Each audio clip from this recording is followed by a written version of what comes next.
Well, thank you, everybody. We'll go ahead and get the session started now. I do still see a number of people joining, but in the interest of time, we will go ahead and start the session on the CMMC Assessment Process Review.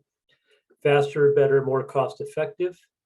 As many of you know, back in July, they released the initial assessment process review, and I'm pleased to have folks, our partners from LP3, a cyber AV registered provider organization, who is going to conduct a good portion of this session to help educate you all on what that process is. For those of you that are currently providers in the DIB, as you know, CMMC is coming and continues to ramp up.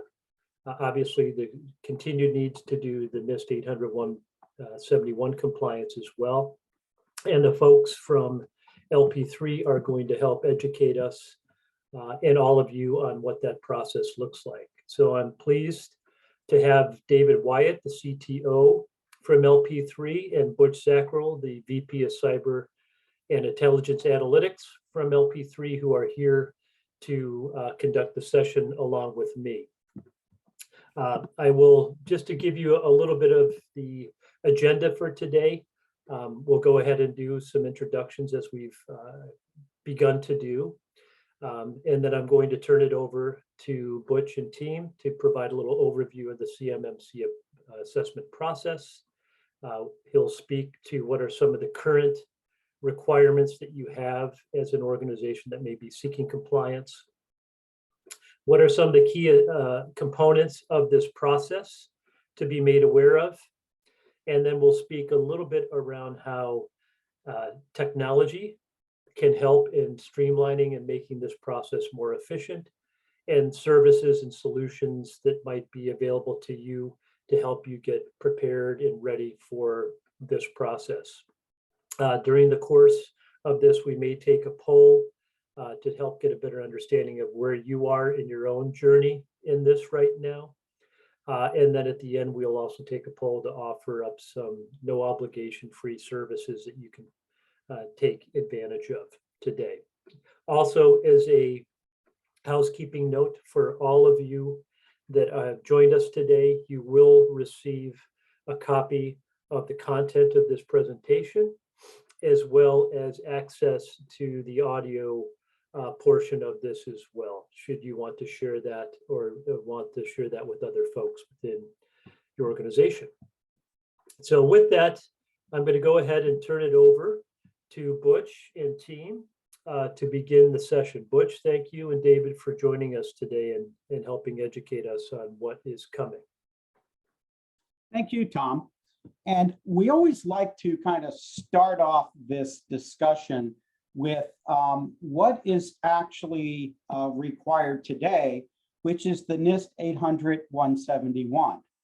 Now, in order to be NIST compliant, you need a system security plan, an SSP, a plan of action and milestone, a POAM, and you must have this denoted in the DoD Supplier Performance Risk System, SPRS, with scoring of the unimplemented controls.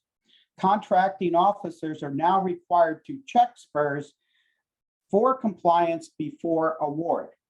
We begin with NIST because NIST 800-171, those 110 controls policies directly align with CMMC version 2.0.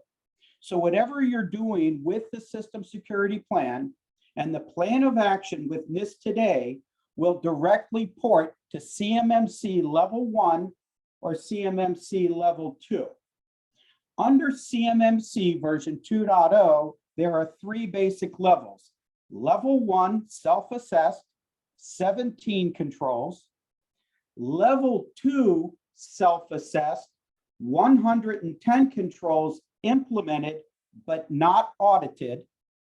Level 2, 110 controls implemented with a third-party audit, which we are going over today. And level 3, 110 controls plus a few thrown in, which will be audited by the government.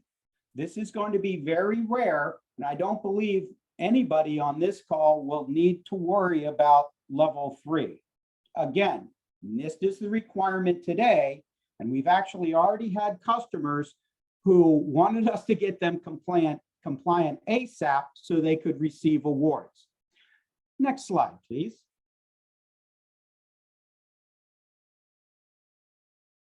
So a strong and effective CMMC Level 2 certification assessment begins with a well-organized planning and preparation effort, much of which you should have ready even before scheduling with an auditor.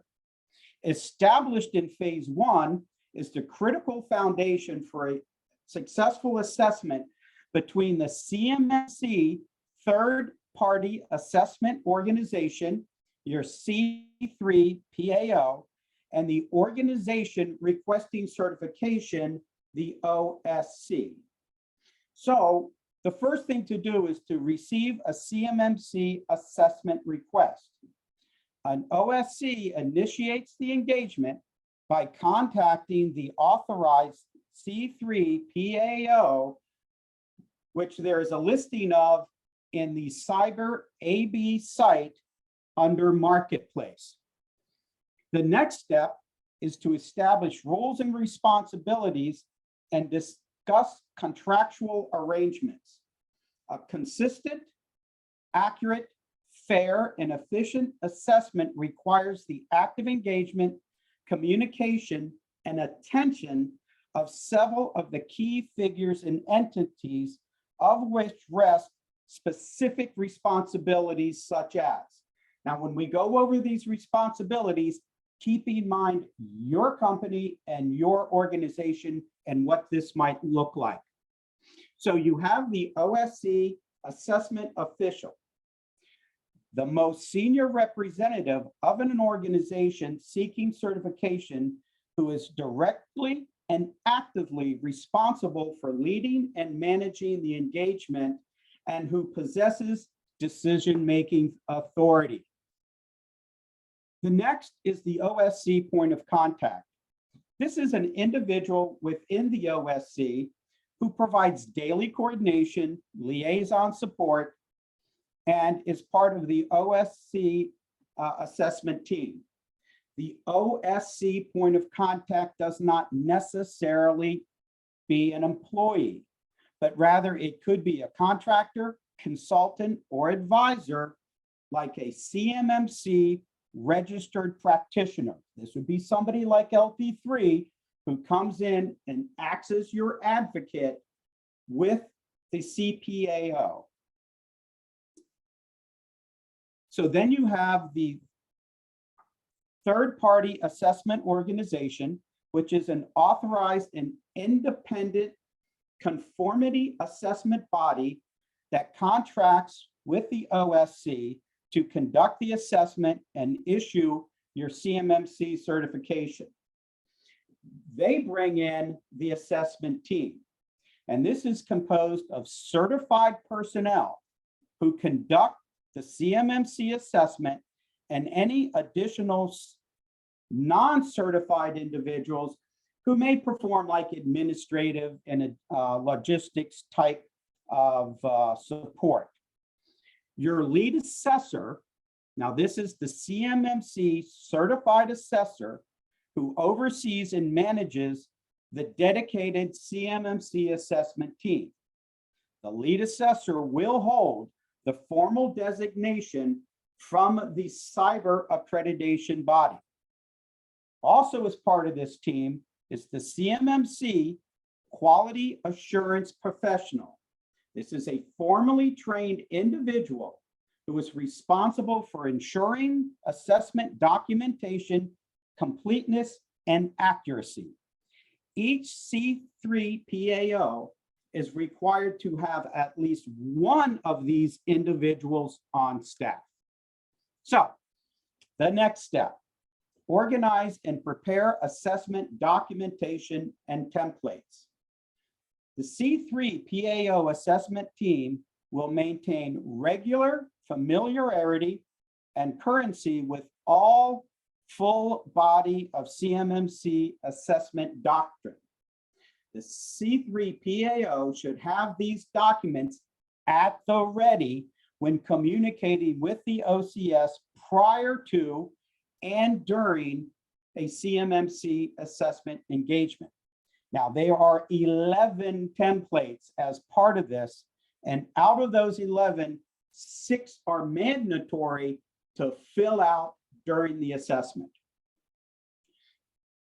We move to ascertain assessment conditions and requirements. Upon agreement between the parties to proceed with planning a CMMC assessment, the C3PAO works with the OCS assessment official and the point of contact to determine the purview and the planning details of the assessment.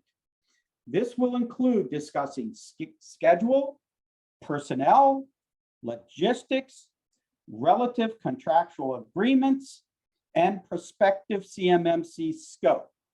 There are actually 9 sub-processes under that step. Complete pre-assessment planning. The pre-assessment data form is essentially the holistic planning document for the assessment itself. The template purpose is to record the requirements, agreements, risks, any type of conflicts of interest mitigation, and logistics for the CMMC assessment. The pre-assessment data form must be maintained up to date throughout phase 1 as the CMMC assessment scope and other conditions may evolve. The pre-assessment data form must be updated when any significant change occurs. Basically, this document acts as the governing document for the assessment. Under this step, there are 4 sub-processes. Okay, now we're going to verify readiness and conduct the assessment. The final step of phase 1, for which the lead assessor is responsible, is to confirm that all parties are ready and positioned to conduct the assessment. This includes ensuring that the OSC is adequately prepared, the C3PAO assessment team is established and ready, the evidence is available and accessible, and the risk has been identified, all which contribute to the overall feasibility and conducting of the assessment plan. So I want to take a step back and ask David to talk a little bit, give us about 30 to 45 seconds about that evidence, about that body of evidence, and about the artifacts that is crucial to the readiness. David? Absolutely. Thank you, Butch. Yes, so as we go through this assessment, there are going to be several controls that are linked to policy, and most of them are going to be linked to your processes and your procedures. They are going to require proof that these controls have been implemented, or a policy is in place, or there's a documented process for performing the required controls in your environment. Thank you. Now, there are 5 sub-processes under that step. All right, conduct the assessment. This is basically where the rubber meets the road. The purpose of phase 2 is to assess the implementation of the CMMC practices by the OSC in conformance with the CMMC model. So we convene an assessment kickoff meeting. The C3PAO assessment team will verify the adequacy and sufficiency of the body of evidence and artifacts to determine whether the practices have met the required standard. The assessment team identifies, describes, and records any gaps in procedures related to model, practices, or procedures, and present the results each day to the OSC during the daily checkpoint. Now, when they say each day, it doesn't mean that they're going to come in and we're just going to block out 2 weeks of your time every single day. When they say daily, this is when they're actually working on it according to your schedule. All right. So then they're going to collect and examine the evidence. Using the CMMC Assessment Guide, assesses the CMMC level that incorporates the procedure.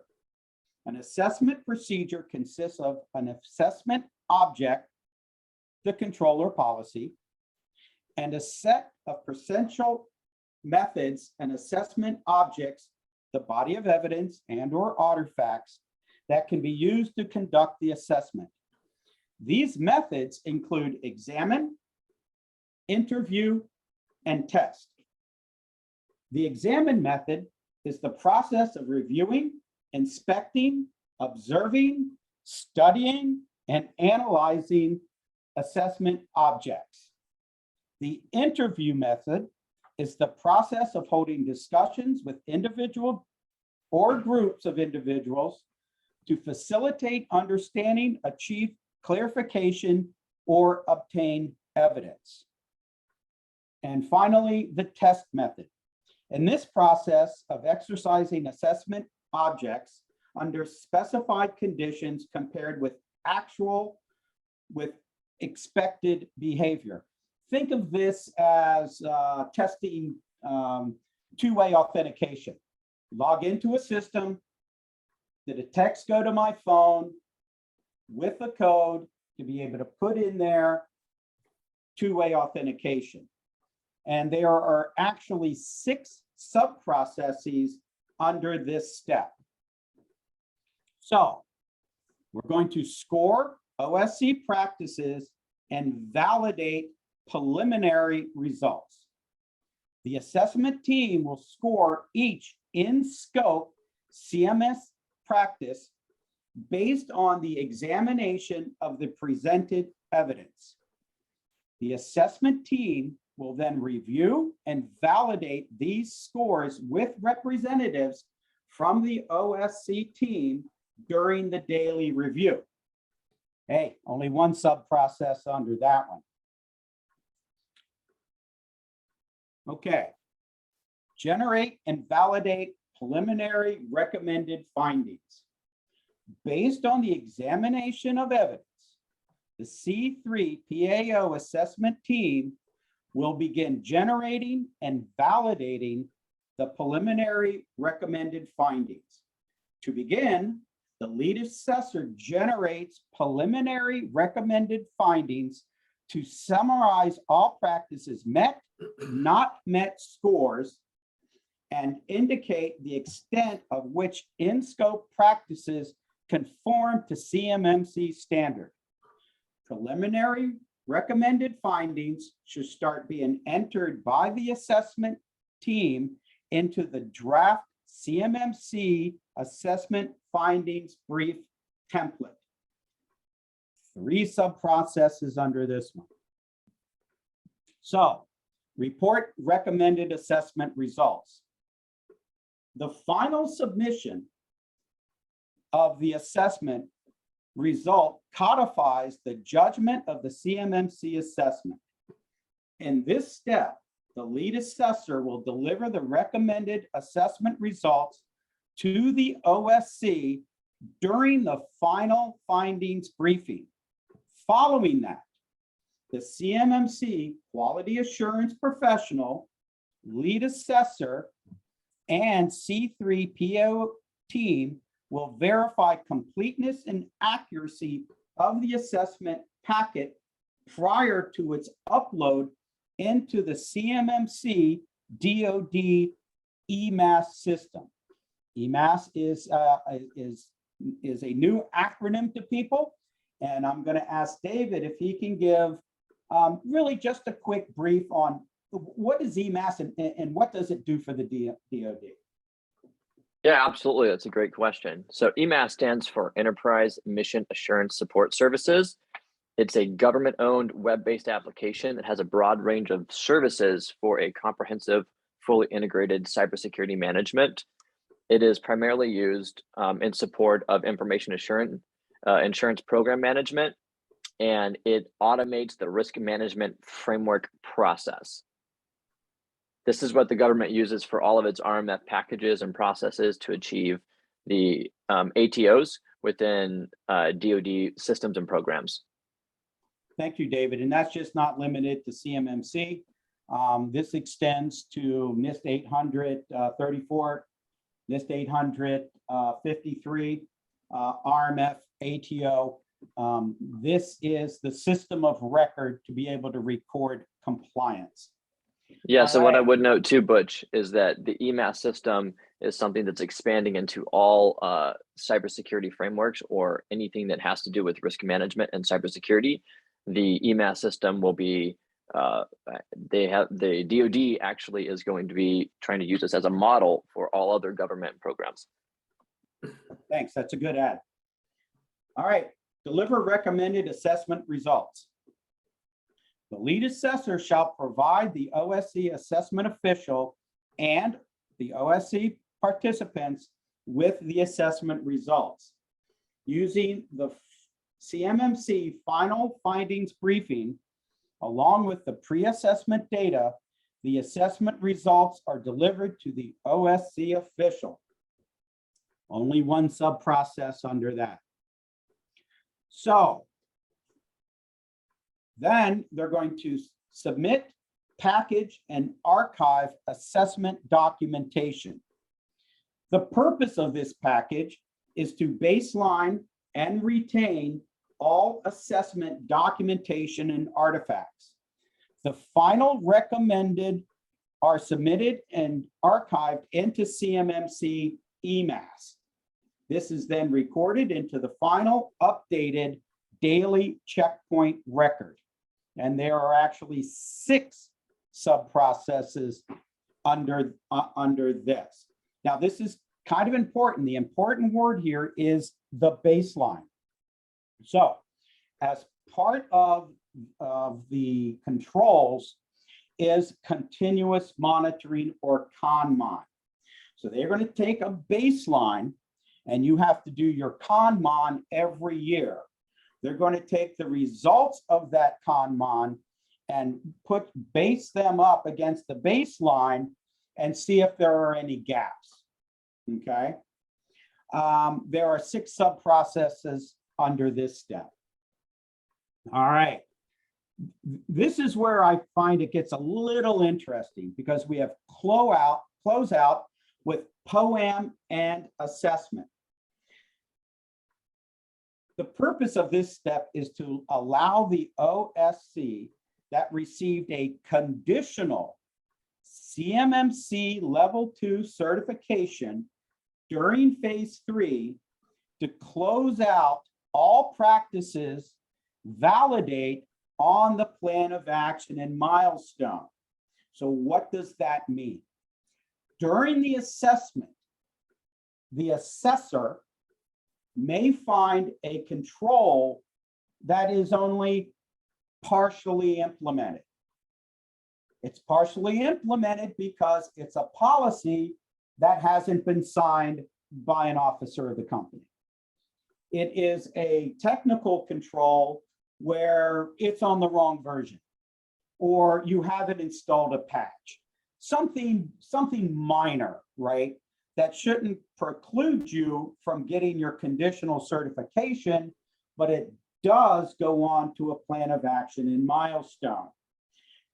You will then take that POAM, mitigate what is ever on that POAM, resubmit it to the C3 PAO, where they then give you your full CMMC level 2 certification. Have yourself a drink because you're good for 3 years after that.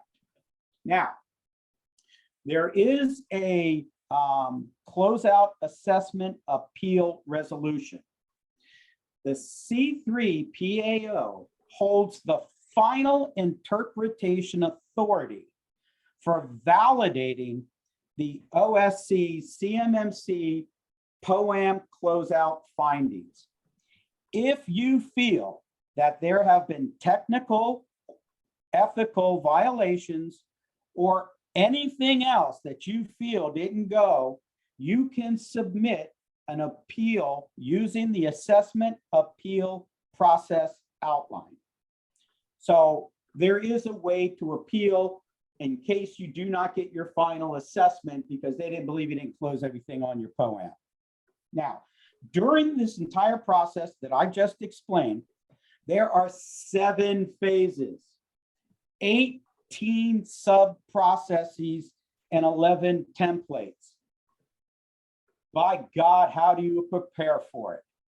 It is important to be able to have compliance automation.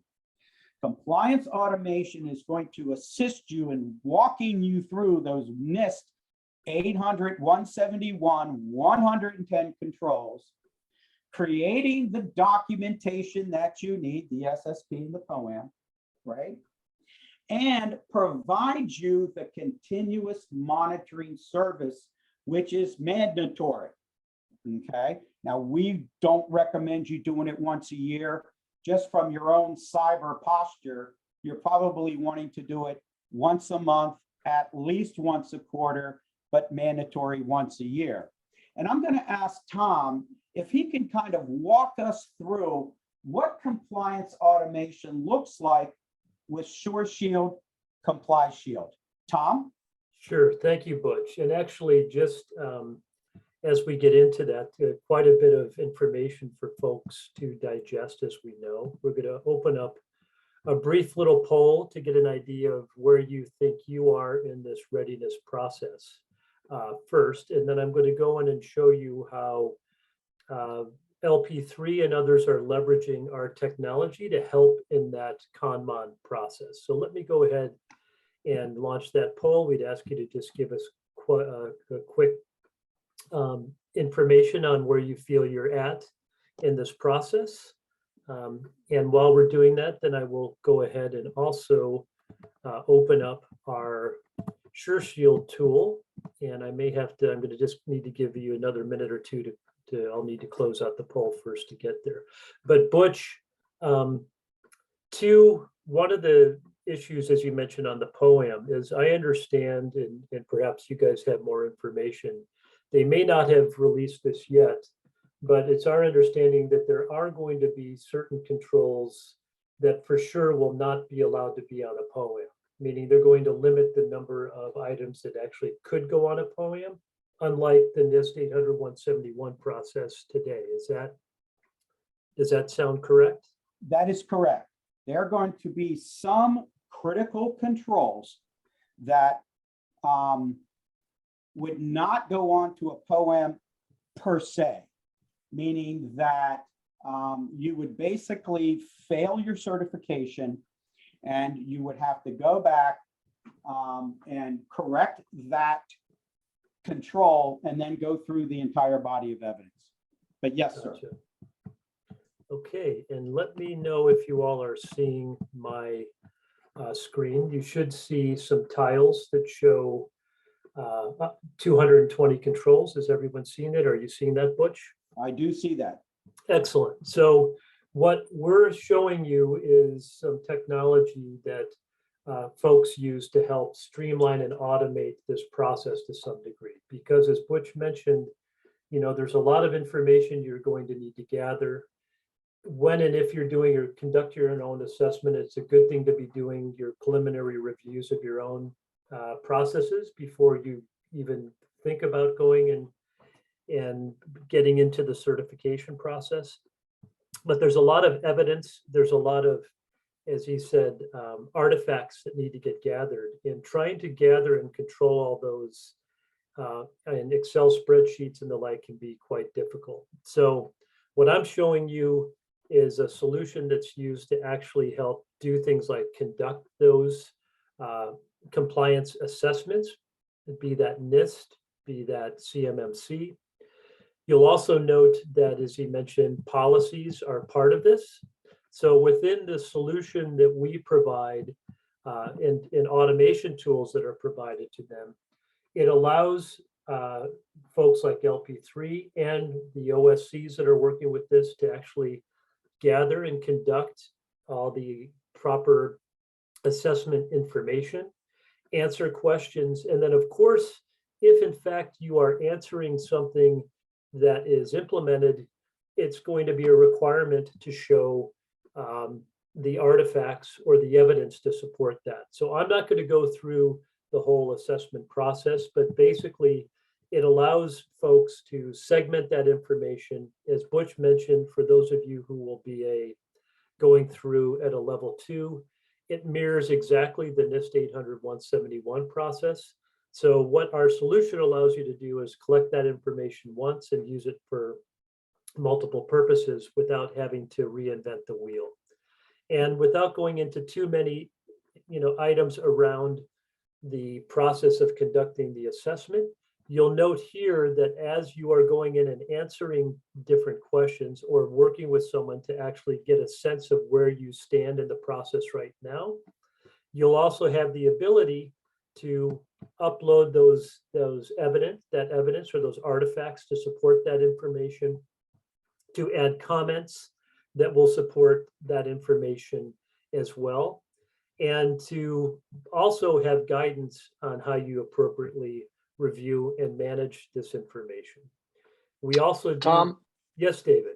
I have a question real quick about this. Yes. So with SureShield, if I'm looking at each individual control as I go through implementation, does SureShield allow me to upload each individual body of evidence per control? Absolutely. Absolutely. Because those will be, and then you will also have the ability through that, depending on how you share that information, David, to amass that in what I would call a one comprehensive component. So if someone was looking at the answers to all of your questions, they would also have the supporting evidence around that as well. So, but it does allow you to add that information at the control level, as well as to add comments to support your answer to those particular questions. And that's how obviously you guys work with it today, and how clients that work with SureShield work with it today as well. Yeah, thank you for that response. And one follow-up question. So if I'm going to be going down and documenting my compliance for each of these controls and individually loading uploading the body of evidence to support it, how does this tool make it easier during the audit process? A couple of different ways. One is, Butch mentioned, there's going to be the need to provide that information and that evidence and those artifacts. So that all gets gathered centrally in here. And then you will also have the ability as a user, if you so choose, to even give the C3PAO or folks from that group access to your system to go in and review that information as well. Did that answer your question? Absolutely. Thanks so much, Tom. And I'm not going to go through the whole process of the audit, except to just tell you that in gathering this information, twofold to Butch's question or comment as well. This is a continuous monitoring tool, meaning you can gather information, see where you have gaps, you can remediate those gaps, and be able to see what impact that has and continuously over time on where you stand. Because as you mentioned, this will not be a static process in and of itself. And without going into more of the assessment processes, what's important to note is you're also going to have the ability to get all the different types of reports and information that you will need for your own purposes today. For instance, with NIST, you can see we have the DFARS reporting documents, which allow you to automate and collect the system security plan information that needs to get submitted to SPRS, the plan of action and milestone report, and of course, the NIST 800-171 assessment score as well. So our algorithms allow us to look at your answers to questions and immediately provide you a score as to where you stand today. We don't know, and I would assume that this probably will not change with CMMC, but they may have a similar process of reporting those scores. And you can see, for instance, in this assessment tool, it would allow me to see where I am and how I've scored And as I mentioned as well, would even have the ability to have links to those artifacts to support your answers to those questions. So what we've, have hoped and we are providing are some system automation tools that is going to make this process more easy, more continuous, and more regular for you. And one other question, Butch, just for you that I've have heard as I go back and turn the presentation back over to you. There is indication as well, at least in some of the briefings we've heard, that anyone that was at what I would call expected to be at a level 2, most likely is going to need to go through a C3PAO audit. They have indicated, as I've heard, that they may allow some organizations to do a self-assessment, but many of the indications I've heard is there will not be a lot of level 2 folks that are going to be able to do a self-assessment. Can you speak to that? That is correct. There's going to be X amount level 1, X amount level 2 self-assessed. But if you look at the majority of providers, and that is anything from doing welding on ships up to IT support, quite frankly, anybody on SIPR, NIPR, JWICS, any of those types of activities, there's at this time a high percentage of probability that they're going to need the level 2 audited by a third party. And I want to go back to that scoring with NIST, okay? Because we can't gloss over that. The NIST 800-171 is a requirement today, and that SPURS score must be registered. If you are working in an area that is anywhere classified NIPR, SIPR, JWorks, or anything like that, it is up to the contracting officer on individual contracts and task orders of what they want to see in that SPURS score. That is today. So that SPURS score should be, if you're working in one of those areas, 75 or higher. So how does LP3 help you get through this process? Well, first, NIST 800-171 compliance. We actually provide a fixed cost service that at the end of the engagement, you are NIST 800-171 compliant with your system security plan, your plan of action and milestone, your SPURS score, assistance in setting up the SPURS account if you do not have one, and now you are NIST 800-171 compliant. Then, in taking a look at your POAM, we are going to give you the level of effort to improve your SPURS score, the level of effort to achieve CMMC level 1, and we are going to give you the level of effort to achieve CMMC level 2. So now you're looking at your SPURS score, you're looking at the CMMC level 2, and you're looking at that POAM and go, oh my God, I'm going to need some help with remediation. So whether we have created that POAM for you, or if you already have a POAM, we can actually then give you the level of effort to remediate your existing POAM to increase your SPURS score, to get you to level 1, or to get you to level 2 self-assessed. Okay. Now, as we talked about a little earlier, we do the planning and preparation to make you audit ready. Now, this is different than self-assessed, right? If you give me a POAM, we are going to assume all the implemented controls are implemented. We're only going to focus on the unimplemented controls.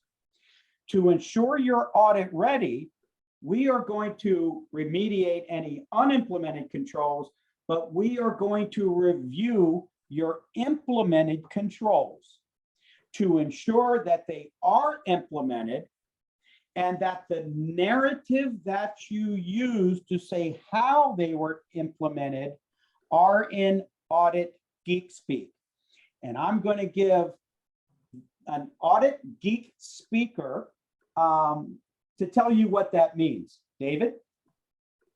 Yeah. Before, and just one thing, David, before you begin, and it might be useful for you guys in that, in looking at the folks who did respond to the poll, there was probably about 80% of the folks who responded that said they're less than 50% there. So it might be useful in terms of looking at what it is that you need as to how organizations like LP3 can help you. And while you go through that, and we get to the Q&A, we are going to launch another poll just briefly to allow any of you that would like to get a free consultation from them to go ahead and elect to do so, and folks will be in touch with you.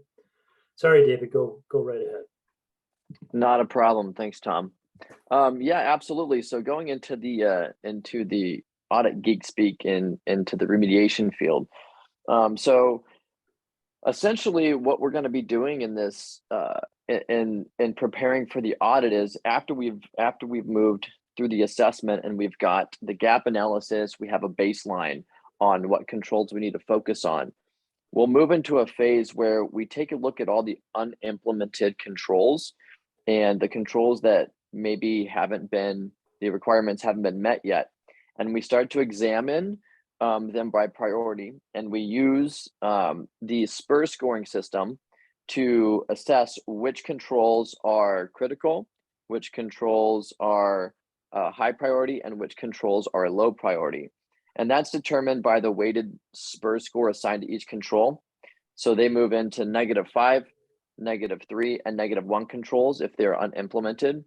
So what we end up doing is we end up focusing on those -5 controls, and using LP3's vast experience in the cybersecurity and remediation world, we are able to take a look at each of these NIST controls, take a look at the requirements, we're able to take a look at your environment, and we're able to customize a response. And if it's a roadmap, we have it from the NIST assessment, but we're able to specifically address that control for that weighted -5 score, so that we can not only just bring your score up, but so that we can make sure that the responses and the remediation is specifically applied to the requirement for CMMC. Thank you, David. And that's critical, because when that auditor comes in and they're looking at your system security plan, and quite frankly, they can see if you cut and pasted something off of a marketing piece for that particular piece of equipment. That's not going to do it, right? It's got to be unique to your organization, and it's got to be in the lexicon that they want to see. So as part of the controls, you need to do a penetration test on your environment.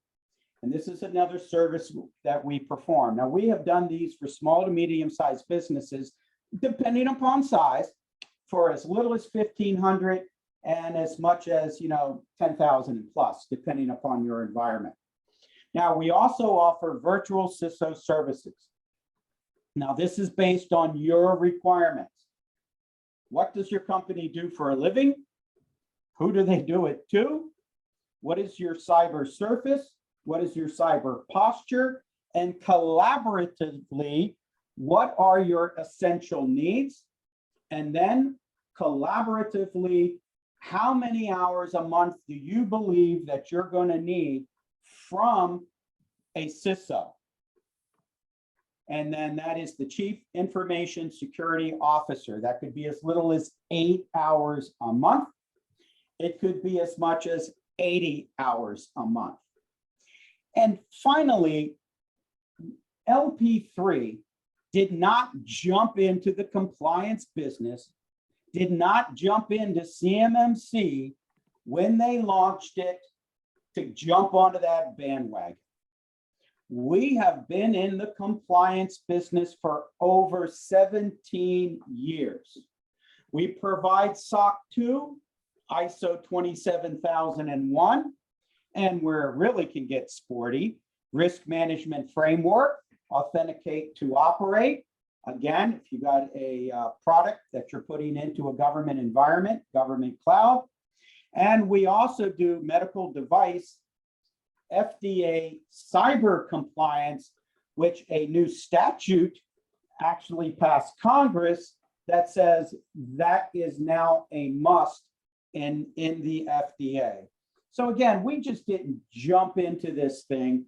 We have the experience to do it. We understand EMAS inside and out.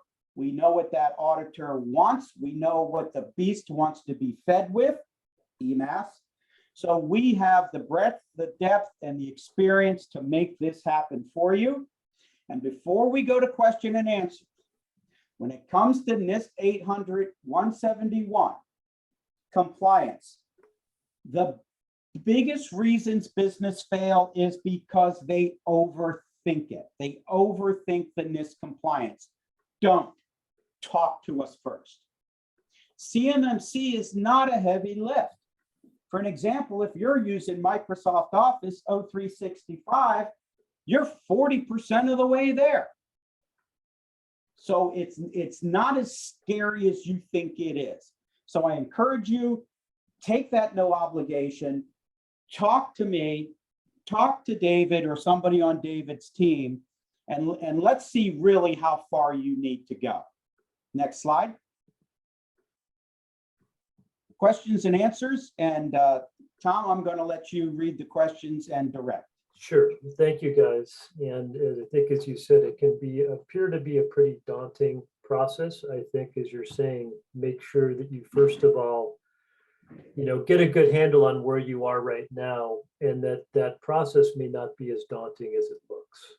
We do know, just with the proliferation of cyber attacks out there from hostile governments, that this is continuing to even gain greater momentum. So it is coming, and if you do plan on, continuing to service the DIB, you're going to need to be NIST 800-171 compliant and eventually CMMC accredited as well. So thanks for that, Butch. Let me go into some of the questions. I'll leave the poll open. We have quite a few folks that have indicated a desire to be contacted. And just for those of you that have answered yes, you will have a representative from LP3 who will follow up with you to schedule that one-on-one consultation. And those of you who've indicated maybe later, just keep in mind, we'll give information on how you can contact LP3 and or SureShield for needs you may have in the future. It looks like, so if you can go to the Q&A section, you can go ahead and answer your questions. I do see one that I can address that really had to do around other frameworks that can be addressed. Questions were, do we do other NIST related frameworks? And the answer I can tell you is yes. The SureShield platform has, I believe, 31 different security compliance frameworks, depending on what it is that you do. Some folks need ISO, some need HIPAA. All of those are there. And one of the nice things with the relationship we have as well is that those are crosswalked, meaning we try to do the best to reduce the burden of answering questions that are similar. So there are control questions around HIPAA that are relevant to NIST, that are relevant to CMMC. So you can answer one, you can answer and then have all the supporting documentation and information available to you without having to do it multiple times. And so let me go ahead and get into one of the other questions, and I'll leave this to you, Butch. Two questions. One, with regard to subcontractors, are they required to have the same CMMC level as a prime? Yes, they are. When a solicitation comes out, it is going to delineate the level of CMMC that is required, and all primes and subcontractors will be required to be able to meet that solicitation requirement. Great. And then conversely, on top of that, for companies working outside of DoD, are they required to have CMMC level certification? Only those primes and subcontractors or other entities doing business with the Department of Defense are going to be required to have some level of CMMC. Now, we've also seen the Department of Homeland Security, the General Services Administration, and other civilian federal agencies are looking to adopt it as well. But if you are doing business with the Department of Defense, you need to be NIST compliant today, and you will need to be CMMC compliant tomorrow.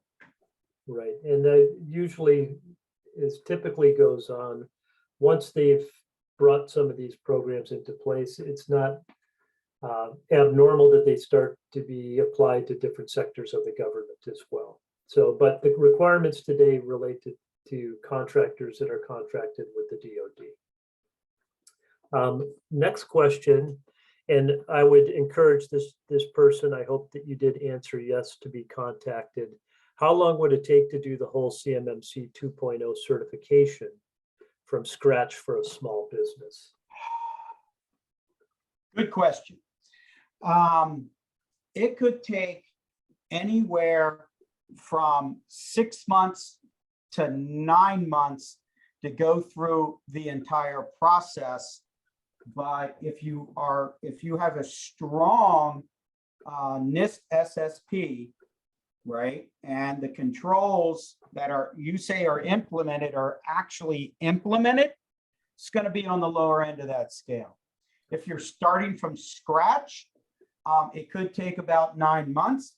I say that because you're not going to say, okay, I'm going to dedicate, 8 hours a day, 5 days a week, for the next 3 months to get this done. It's going to be broken out over time, and it's definitely a process in order to do this. As I like to say, this is something where you cannot take 9 women and have a baby in 1 month. It's a process, and you have to go through the process. And I think, just to your point, all these organizations recognize that this is not the primary form of your business, meaning that that time period is given the understanding that you've got a business to conduct as well, right? And then this could be kind of a twofold question. One is, how much will it cost to get CMMC accredited? I believe there probably will be a cost once you sign up with the C3PAO, a cost that they will have for doing the accreditation process, correct? Correct. The last I looked at the DoD puts out a formula, which is clear as mud, with the estimated costs for these things. And if you Google it on the internet, they're all over the place. I would be very hesitant to give you a cost. I would rather have that one-on-one discussion with you, because once we find out how better prepared you are, what's the maturity level you have with NIST 800-171, I will be able to give you a more targeted response. I know that didn't answer the question, but if I throw a number out there, I'm guessing, and I don't want to guess. I don't want to tell you what I guess. I want to tell you what we know. I don't see any other questions at this time. So I really appreciate if we still have another 5 minutes if folks want to add any more questions. Again, the poll is still open as well. And I think, again, just reiterating, hopefully the majority of you have submitted your NIST 800-171 score. But if you have not, Butch, you can speak to this. I would highly encourage you to make sure that you get that done, because that is a current requirement. And there are companies that still haven't even done that process yet. If you get out ahead of it, you're going to be that much more and better prepared for the CMMC process that's coming as well. Yeah, and again, when it comes to the NIST 800-171, do not overthink it. Remember, in your plan of action and milestone, all of those unimplemented controls, you don't have to have implemented to be NIST compliant. You need your system security plan. You need your plan of action and milestone. You need your SPURS score. Put it in SPURS, you're NIST compliant. If that SPURS score is kind of ugly, don't worry about it. Take that POAM and start knocking those controls out, and then go back and continually update your SPURS score. As you're doing that, you are heading towards CMMC level 1 and level 2 compliance. And if you start today and we take a look at that POAM, you don't have to worry about getting compliance in 2 months. You don't have to worry about getting compliance in 3 months. You have 9 months to knock out 2 controls a month if that's what it takes. And you can spread the level of effort out, and you can spread the budget out over a longer period of time. Great. And David, maybe this is to you. One of the questions, if EMAS is going to be implemented, why would we need software like SureShields? Yeah, that's a great question. So EMAS is going to be used during the auditing process, whereas a product like SureShield will be used to internally track and update all of your compliance statuses within your own company IT space. So I like to look at it as I use a product like SureShield so that when I'm going through when I've gone through an assessment, or I've assessed all the 110 controls and I start working on remediation, I upload all my body of evidence. And when I come to let's say 110 controls compliant, then you're ready to start working on becoming audited, right? So upon the beginning stages of the audits, they're going to take a look at what you have prepared. EMAS is something that you're going to use to submit. It's an actual, I'm taking my collection of body of evidence and I'm submitting it as part of the accreditation process, whereas NIST is tracking and storing all of your internal IT compliance for each of these 110 controls. Did that answer your question? So hold on, let me augment that. So EMAS is a government system that you will not have access to. It is the C3 PAO that will have access to that system. SureShield is the tool that you use in order to properly prepare for your NIST 800-171, but properly prepare for your CMMC level 2 self-assessed, or even your level 2 audited. Yeah. EMAS is a government system. SureShield is a tool for you to use. Yeah, and in both cases, if I'm correct, they're generally repositories. So for instance, the SPRS is a repository where you submit this data. What SureShield does along with you is completes and gets all the data that you need to have to submit to the SPURS, right? So they're not independently, they don't compete, they're actually complementary to one another. Okay, I think we're getting towards the end of the hour. We want to thank everybody. I don't know if we got to all the questions, but please feel free. As I mentioned, you will receive copies of this presentation, ways in which you can contact SureShield and or LP3. For those, as I mentioned, that have indicated they would like to have a one-on-one discussion with the team from LP3, they will be following up with you shortly, post this. And again, appreciate those that came to attend this. We wish you well in these ventures, and we're happy to do anything we can to help you make sure that you're successful in that journey. So again, thank you everybody for attending.